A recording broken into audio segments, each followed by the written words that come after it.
હમણાં ઘનશ્યામભાઈ રામાયણની વાત કરીને મને તો રામાયણમાંથી બહુ પ્રશ્નો ઊભા થાય. રામચંદ્ર પરમાત્મા કે હોનાના હરણિયાને મારવા ગયા હતા અને સીતાજીનું હરણ થયું. હવે અત્યારે હોનાનું હણિયું આવ્યું હોય તો આપણે માની? તમને કેમ લાગે?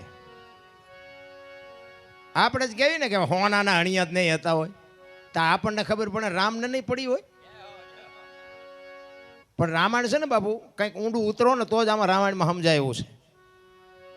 એ તમને ને મને એવી શાન કરે છે કે જે મોહની વાંહે દોડે ને બાપુ એનું ઘરનું વાંહે પતન જ થાય. રામચંદ્ર પરમાત્મા એની વાંહે ન ગયા હોત તો સીતાજીનું હરણ ન થાય. રામાયણ સી જુદી છે, દુનિયાએ ચિત્રી નાખી જુદી. સીતાજીને તમે એમ માનો છો કે રાવણ ઉપાડી શકે એમ? પણ અહીંયા જવાનું જ હતું, કારણ કે આ પ્રોગ્રામ છે ને આખો રામચંદ્ર પરમાત્માએ બનાવેલો જ હતો. આમાં કંઈ આપણે જે વિચારી છે ને એવું છે નહીં.